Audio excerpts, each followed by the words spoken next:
अस्सलाम वालेकुम।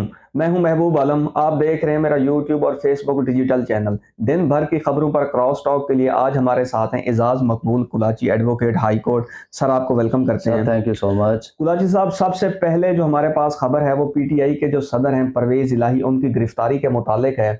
कल एंटी करप्शन की टीम ने परवेज इलाही को उनके घर के बाहर से गिरफ्तार किया और गिरफ्तारी जो है वो बड़ी ही अजीब तरीके से की गई। उनकी जो गाड़ी थी कुलाची साहब, वो थी बुलेट प्रूफ गाड़ी थी और वो जो गाड़ी थे वो खोल नहीं रहे थे। तो खुशकिस्मती के साथ कह लें कि जी। साथ जो माली ठहरा था जिससे वो अपने पौधे काट रहा था, उसकी मदद से जो एंटी करप्शन टीम थी जी उनने उसके जरिए जो है वो गाड़ी के शीशे तोड़कर परवेज इलाही को बाहर निकाला। क्या कहते हैं?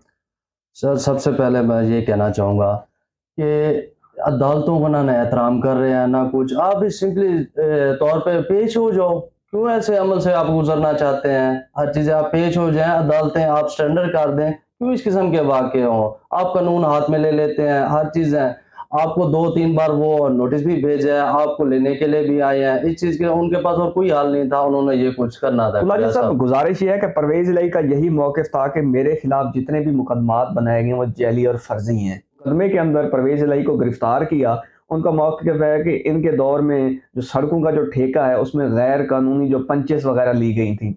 आप क्या कहते हैं कि परवेज इलाही इस तरह की करप्शन के अंदर मुलव्वस हो सकते हैं?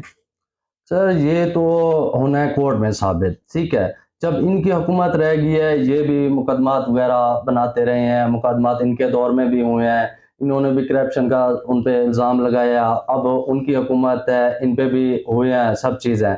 ये एक किस्म का मकाफ़ात अमल का है ना, वो इन पे हो रहा है सब चीज़ लागू। लेकिन परवेज इलाही तो बार बार कह रहा था कि मेरे दौरे हुकूमत में मैंने किसी सियासी जमात के ऊपर मुकदमात नहीं बनाए। अच्छा कुलाची साहब, परवेज इलाही जो हैं ये अपने दोस्तों के साथ पीटीआई के अंदर शामिल हुए थे, अपनी पार्टी को इसके अंदर जम किया था। जब इमरान खान ने उनको वजीर आला बनाया और जब इमरान खान ने कहा कि आपने जो असम्बलियाँ हैं वो तोड़ देनी है, तो तीन जो बातें हैं परवेज इलाही ने इमरान खान से कही थी। एक ये कहा था कि असम्बली अगर हम तोड़ते हैं खैबर पख्तूनख्वा में और पंजाब में, जी। तो हमारी जितनी ये मजबूत पनाहगाहें हैं ये ख़त्म हो जाएंगी, हमारी गिरफ्तारियां होंगी। और इसके अलावा उन्होंने कहा था कि अगर ये कौन गारंटी देगा कि जो निगरान सेटअप है वो जानबदार आएगा। हुँ। अब देख लें कुलाची साहब के परवेज इलाही जो है वो सीनियर सियासतदान हैं।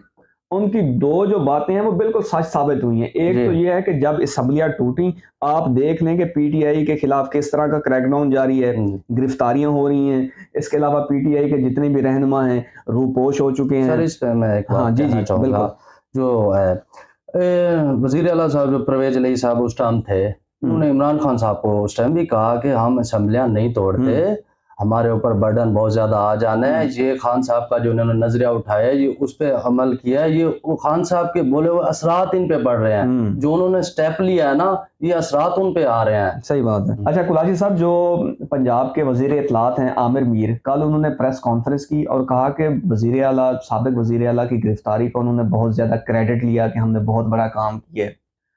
कुलाची साहब, गुजारिश ये है कि ये अबूरी हुकूमत है। आपको, मुझे, हम सबको ये बात समझनी होगी।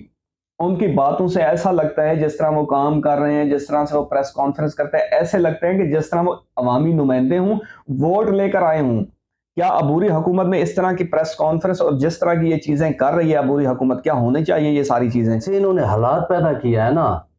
हालाँकि ये जमहूरियत नहीं होती कि आप तोड़-फोड़ कर दें, फलाँ कर दें। उनको मजबूरन ये प्रेस कॉन्फ्रेंस ये स्टेप निगरान हुकूमत को लेना पड़ रहा है, जिस किस्म के सर इन्होंने हालात मेरी बात पैदा सुने, किए हैं। ऐसा ना करें। गुजारिश ये है जी, कि आप लोग आए थे इलेक्शन करवाने के लिए, जी, आपको निगरान बनाया गया था, जी। इलेक्शन करवाने थे। ये काम आपका नहीं है कि आप गिरफ्तारियां करें गैर कानूनी तौर पर, हुँ। लोगों के रात के वक्त आप लोगों के घर में घुस जाएं, औरतों को आप गंदी गालियां दें, उनको आप खींचातानी करें, किसी की चौदीवारी का तकद्दुस पामाल करें। ये आपका काम नहीं था। माजरत के साथ आपने इलेक्शन करवाने थे जो कि आप भूल चुके हैं। हुँ। सर, इलेक्शन ज़रूर होने थे, करवाने थे, लेकिन इन्होंने एक होता है ना पुरअमन एहतजाज, इन्होंने रास्ता गलत अख्तियार किया। इलेक्शन ऐसे नहीं हो जाते कि कोई इदारों को तोड़-फोड़ की जाए। 9 मई का वाक़यात आप देख लें, क्या हुआ है? ऐसे जबरी इलेक्शन नहीं हो सकते, आप कानूनी रास्ता अख्तियार करें।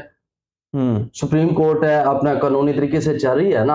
आप ये तो नहीं कानून आप हाथ में ले रहे हैं, जबरी आप इलेक्शन नहीं करा सकते।